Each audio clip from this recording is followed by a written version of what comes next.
What is up, fight fans? Peter at Petorius back once again doing the MMA Precap where we make predictions on UFC fights for the love of the sport and sometimes to win some money. It's been a while. I missed, unfortunately, the past 2 weeks. Some great fights there, but unfortunately being sick, back spasms. Shout out to being in your 30s. So that's what it is there. But the love of the sport has to continue on, and we are back for a really good card. Some of these fight nights for the casuals do not see this as anything that is action-packed, but if you are a lover of UFC and MMA like myself, then you will know that this is a great card coming up.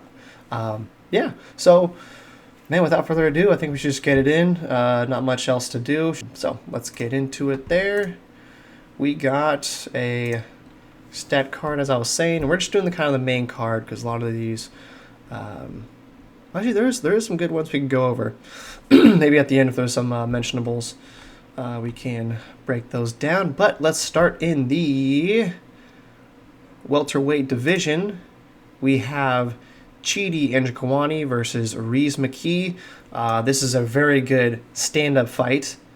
Chidi Njokuani is a Muay Thai practitioner, mainly a stand-up fighter. Same with Rhys Mckee. Rhys Mckee is he's from Ireland. He's one of the people that is on the come up, and definitely it's going to be a great fight. Going to be a great matchup there. It's Rhys Mckee. He's a very tall, lanky fighter, and definitely for all these, definitely check out the people and validate what I'm saying, because it's definitely, I can't show it. But he's really good at staying forward and being out of the range. He's really good with his footwork and staying out of it. Like most people out of Europe, at the moment, there usually is a thing where they have a weakness of takedown defense. He's really good at setting up his combos. He has a really good jab, and he's able to set things up with it. There's so many things I can go over with it. He even utilize the calf kick, and he's good in that way. But what we have here with Chidi Njokuani is a fighter that is at the top of his game when it comes to the stand-up experience. He is so aggressive. He throws with such hard intent, and he utilizes the full game of Muay Thai with the clinch, with the knees, the elbows, and everything is thrown viciously and looking to finish. With Rhys Mckee having his strength being stand-up and Chidi Njokuani being better at that, he just has more options to finish, superior stand-up game, and just with that shoot-to-kill style, Rhys Mckee, he just does... I just don't think he will be able to handle that barrage of punches, of strikes in general. I see Chidi getting a finish or Rhys surviving, getting a decision. So however you want to take that, you can do your own research on that. I think it's going to be a hell of a fight, but I don't see Rhys Mckee doing anything there.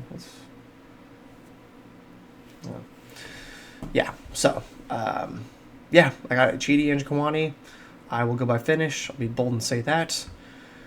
Let's see, next in the middleweight division on the main card, we have... I skipped almost. Bill Agleo versus Kyle the Monster Nelson. Kyle Nelson, he is a very well-rounded.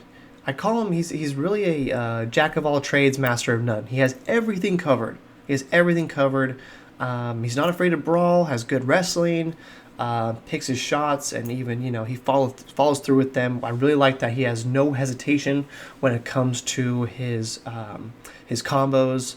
He's very, very American style, very just traditional American wrestling, has some striking in there, loves to brawl. But who he's facing, Bill Agleo, is a really unique guy. He has a really unique style. He has an interesting karate stance. If you watch him, he has the very Stephen Thompson, lateral sort of stance where he's pretty hard to hit, has really good defense with kicks and punches. He does leave the legs open, so that for me would be something that Kyle Nelson should take advantage of if he's able to kick out his knees and kick out his legs or knees. That'd be a great style of attack towards someone like Bill Agleo. He really frustrates his opponents because he is very elusive with that wide karate style. He's able to dodge out of punches while still staying in danger and being able to attack himself. And actually it's the biggest surprise too with that karate stance. He has a very elusive wrestling background. Yeah, he actually looked up on Wikipedia. He actually, his first year in wrestling, he went 0-14, and then came back to win a few majors and was really good in that regard. So that's something that he doesn't use often, but it's in his toolbox. One of the people that uses wrestling to stand up and box with people. And one thing I did notice too is that he has really good head movement. So with all these things put together, I really have Bill Agleo on this one. Kyle Nelson is a grinder. I think he could grind out a decision and somehow use some of his wrestling to, maybe edge some of the rounds. But in this case, it's, I see Kyle Nelson more as a gatekeeper, where Bill Agleo was really on his way up. He's developing his game. He's getting sharper. He is just so exciting to watch too. And he really frustrates his opponents when, he's just, moving forward, and his opponents get little result when, he's in the pocket, but they can't hit him. I have Bill Agleo on this. He has really all the tools to counter anything Kyle Nelson has. Nelson's just kind of too traditional, where, Agleo is just a really unique fighter that's hard to train for. So I actually kind of have Bill Agleo as a lock. Which means you should bet on him. I think that's a really good bet. I'd even say decision, because Kyle Nelson's such a grinder and he's so used to being in brawls. So that'd be a easy method, I think, that could win you some money. So put that in the parlay, put that as an individual. You decide. It's not my money. So with that said, let's get to the next fight. Here we have Nursulton Ruziboev versus Sedrigues Dumas. So Nursulton Ruziboev, he's from Uzbekistan. He has a kickboxing wrestling foundation, and actually we can look at some of the stats with each person. So let's see. Yeah, this is really interesting too, because these guys are at middleweight. One's 6'5". Nursulton is 6'5". The other one's 6'2". Sedrigues, and not much difference there. Reach for some reason not available, which is a little weird, but I doubt that the reach is going to be any different or too crazy with pretty similar heights. Nursulton has a very elusive fight record coming into the UFC. He's already fought once. He had just a flawless performance. 1 minute. I mean, basically like Anderson Silva versus James Irvin back in the day, where the guy just throws the leg kick, he counters with the right hand, and it was just over. I mean, flawless performance. Only thing I see, obviously, is that he just really hasn't faced that much competition. Like the fight before he came into the UFC, the guy was 12-12. So we have a lot of people that we just don't really know. It's kind of, possible to say a little bit of a padded record. He, 26-24. When he's 15-4, he's kind of facing people that are not at his level. Wow, weird one here. 39-9 when he was 8-2. So that's, he got a test thrown his way. But otherwise, kind of coming up, it looks like his record might be a little padded. So it's something to look out for. But the guy has amazing kickboxing, and he also has really good submissions off his back, specifically off his back. There's times where Most submissions he gets, he'll get from bottom position. Excuse me. Yeah, he's very dangerous on the feet, man. Has so many options to finish people with his kickboxing background. And like I was saying, submissions off his back, he actually has 2 Kimura submissions off his back, which usually is set for a reversal, but he's actually finished people that way. I believe he has a guillotine, has an armbar, and a few others. But yeah, the guy is very elusive, and he knows what he's doing. But we have Sedrigues, Dumas, who he's pretty fresh, 9-1. He's only been fighting since he's been fighting overall since 2018. So he's kind of a young cat coming into this, pretty close to the same age though, 28 versus 30 years old. He has 3 wins in the UFC, including the Contender Series. He has some pretty quick knockouts, a lot of first rounds in the UFC. He's done some decision wins. And what I noticed through him the most is that he is a really good counter fighter, really good counterattacks. He kind of keeps busy on the feet, but really does his main damage with the counters. And this actually leads up for a great style against someone like Nursulton, who is an aggressive fighter who goes forward. So for this, I'm actually going with Sedrigues. He is the underdog in this. I believe he is a plus 210, and I think it's a great bet to put because of that counter style. Just really tall guy. I mean, the 6'5" or 6'2", I thought height doesn't make too much of a difference, and especially when someone's that tall and somebody is, 6'5" or 6'2", that actually gives more range for people to go to the body and maybe even utilize a takedown for someone like Sedrigues. So, I actually have Sedrigues in this one. The hype behind Nursulton, I think, is a little padded up with his record. I think that's kind of where a lot of the hype is coming from. But when you look and deep dive into it, I think that's just kind of a numbers game, and I believe that it could be just the bots that run the odds makers is maybe a little off on that. All right, let's get into the next fight.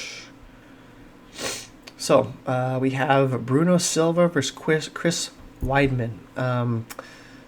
There's not much to go into with this one, honestly, because we'll get into Bruno Silva, man. Bruno Silva, he's a really good stand-up fighter. He has, really good kickboxing. He did a great job versus Alex Pereira. And Alex Pereira was at middleweight, and obviously he does balloon up, so it's kind of like he fought somebody in above weight class. But he was able to stand with him on the feet. He had great defense, able to pick him apart. And I mean, he lost, but he was able to get some shots and actually do, better than some of the people at light heavyweight. He's done, he was able to, stay alive, which is, for someone like Alex Pereira, was something that's really good and something that is worth putting on a resume. But and then we look at Chris Weidman, and so we see him. He's 15-7. He's coming off the big leg break. He's 39 years old. So he's on a 2-fight losing skid, won a decision before Uriah Hall, but it's the leg break has really been the big upset for him. It really was a true testament that he's not gonna be at his peak. That really took a big toll on him. Took him 2 years to recover. And with Brad Tavares, he looked so hesitant, and it didn't look like his true self, So I see more of, Chris Weidman losing this more than Bruno Silva winning it. I feel like it's Chris Weidman's going to be his worst enemy in this type of exchange. I think if there's a chance, I think Chris Weidman could use his wrestling if he comes up with the biggest confidence, the biggest turnaround mental mindset. This would be a time that he could use David Goggins. This would be a time that he uses David Goggins as a mental coach, like Tony Ferguson did. Unfortunately, not the right person for him. But I think if Chris Weidman comes in with the best motivation, the best mindset to realize he was champion and he was an amazing fighter, I think he could do something to turn this all around. But in this case, looking on paper and looking at what we've seen, it's really hard to change that, because even before, he's been on a skid. It's really crazy to think Luke Rockhold took him out. He had all this momentum, and then Luke Rockhold took him out. And Luke Rockhold had his time. He's really good. He's on the decline now, but it's unfortunate. But there's not much argument. After losing to Luke Rockhold and kind of taking a lot of L's, there's not much argument to say that he will rise above the ashes, rise from the ashes. Excuse me. A bad cough. Don't worry, it's not contagious. It could be. Who knows? COVID might go through the mic. And it's just, I just don't see it. I put that as a lock as well. Bruno Silva. Who else do I have? Bill Agleo. Those ones are locks for me. I just don't see it going any other way. So with that said, let's get to the co-main event. In the 170 welterweight division, we have Vincente Luque versus Joaquin Buckley. So we can look at their stats. The reach is identical, 1 inch advantage for the height. Doesn't matter there, 32, 29. And so it's near even as far as the betting odds go. And it's fair to say, because we have here is you have Vincente Luque, who is a true prospect in the full game of MMA. He has the submissions, he has the strikes, he has the great fight IQ, and then you have somebody like Joaquin Buckley, who is just a hype machine, somebody who is a highlight reel, and he is definitely looking to add Vincente Luque to that. It's going to be an interesting fight. Personally, I got to go Vincente Luque. That is the smarter pick to do. Is Joaquin Buckley apt to pull off the upset? Of course. In this case, it is an upset, but I believe what makes this fight even is because of that question factor of Joaquin Buckley. You don't know if he can pull off the upset. If he can it takes one random spinning wheel kick from Joaquin Buckley to take all of the skills that Vincente Luque has. Vincente Luque has been in there with some more top opponents. Let's look at his record here. Just a current win off of Rafael dos Anjos, who Rafael, he is old, you can trash him all you want, but the dude's game, the guy is still in it. He is not on the decline. He's not at his peak, but he's not on the decline, I'd say. So, yeah, he did take a knockout loss to Jeff Neal. Boxing, he can, and any given night, Jeff Neal could take out anybody. Then, Bilal Muhammad, lost a decision to him. And watching the Stephen Thompson fight, I would just watch that leading up to this, and that was an amazing fight. I just could not believe how good of a fight that was, where, he was standing toe-to-toe with Stephen Thompson and giving him a run for his money, where Stephen Thompson just is so dominant. So he can hang with some of the best people. It's just, can he handle the power when he gets hit by Joaquin Buckley? Because he will. He will get hit by Joaquin Buckley. It's, can he stand that strike? Can he stand the power to still hang there with Joaquin Buckley? So it's kind of the factor there. There's, I guess, not many other semantics to it. He does have really strong cardio. It's not going to be, I guess, maybe too much of a factor there, but that is something to consider, that he has gone 5 rounds as opposed to Joaquin Buckley. So if it does get in the later rounds, Vincente Luque will have that advantage, because as you see, Joaquin Buckley is quite muscular and as cool as that looks, as scary as that looks, anybody who's a real fan of fighting knows that that's just something that can eat your cardio. Big muscles don't always win. He's still able to trade in the pocket and still be a scary guy. Something that he's really good at, too, is sticking to a game plan. That's what I like about Vincente Luque a lot, is that he's really able to, the start of the Stephen Thompson fight, the first thing he was doing was kicking the legs. Smartest thing you can do. Like with Bill Agleo, with that karate stance, the best thing you can do is kick the legs when they're wide open like that, looking to leap and strike. The best thing you can do is take out the foundation. And he stuck to that. Then Stephen Thompson said, hey, I got to attack this guy. I got to make him think I'm coming to him, get the strikes and then stay out of it. And I thought that was a great strategy there. So I think this is something you make two parlays for, because Joaquin Buckley has the opportunity to take him out. Let's look at Joaquin Buckley and how he's been. So Andre Feo, he was a beast. Actually, I was a beast. I really liked his fighting style and winning a decision to Alex Morano, who was another good fighter. So he definitely deserves this challenge. And pretty much what you see is just a bunch of highlights, the the hooks, spinning back kick, and then he lost the head kick, which was just crazy. So I think it's the more experienced fighter's gonna be Vincente Luque, but with this guy, I mean he's got it. He's got the it factor as far as the power and strikes go. So it's gonna be an interesting one. It's gonna be a great fight. Gonna be a great fight.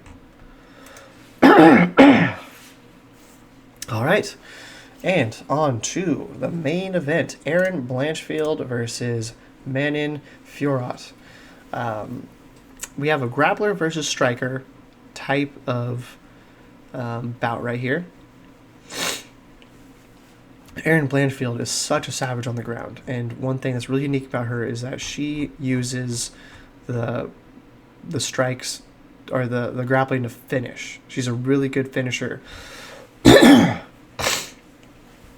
As many of the there's a lot of people in the women's division that use a lot of the grappling for position, and she is just like the Ronnie Yaya, an old name of the grappling world, where she uses her grappling to finish, and she's so exciting to watch when you're a fan of grappling. She's got more finishes than she does. I guess that's not true. But when she's on the ground, she's had really good luck in the UFC as far as the as choking out and finishing some of the top prospects of the division. She hasn't been handed any easy matches. Miranda Maverick, Molly McCain, Jessica Andrade, Talia Santos. And what we have in Manon Fiorot is a really good striker. Just a really good striker. But the thing I noticed with her is that her strikes are kind of a punches and bunches type of strike. She doesn't really have much power.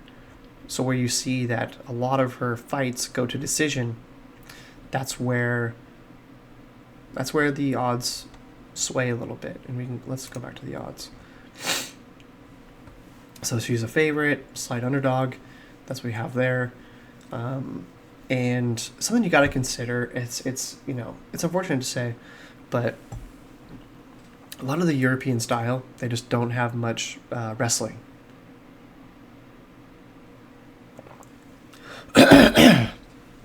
Most people from Europe, unless they have a foundation of wrestling, they usually don't have good takedowns. And in this case, you have somebody like Erin Blanchfield, who is a scary ground fighter, taking on a heavily touted kickboxer. So how I see this is being more of a ground exchange. Manon trying to fight off her back, trying to get back up to her feet, and Erin Blanchfield not letting that happen. I see her getting decision or submission. Manon Fiorot might be able to have some sort of favorite on the ground and maybe keep it standing, but I see the odds being that exact thing. The odds of her keeping it standing, of Manon standing, versus Erin Blanchfield taking it to the ground and making it her fight. I believe the odds are actually perfect. No type of errors there. So, you know, I think it's pretty much enough said there. Enough said in that regard. Yep, we got the Manon has like a really interesting karate style though too. So there could be a way that her elusive karate style makes it so she stays out of range. So that is possible too. I won't have this as an exact lock, but I do have a heavy favorite for Erin Blanchfield. That'd be one to bet there. And by submission is a pretty easy, you know, throw a few dollars on that if you want. So, yeah, that's the main card, man. It's an exciting fight. When you break down these styles, bro, it's going to be from, you know, to start to finish. It's going to be some really good ones to watch out for, especially if you got the monies on it. So, shout out to that. Shout out to everybody who watched. Appreciate you guys. If you, you know, if you like what I do and you really like, you know, UFC and betting, please give a like and subscribe. Please check out the channel. Check out the other stuff. I do comedy as well. So we got some other stuff coming up. Got some reels from my stand-up sets coming out. And yeah, so stay tuned, and I'll be less sick next time. I know my cough might be a little irritating, but we'll be back in it. Got some fights, you know, next week. We got, you know, fight after fight after fight, and then UFC 300. That's going to be crazy. I'll definitely have a guest on for that, and we'll be talking some huge money lines on that. So stay tuned, and I will catch you next time. Peter at Petorius signing out. MMA Precap. Check yourself. Let's get it.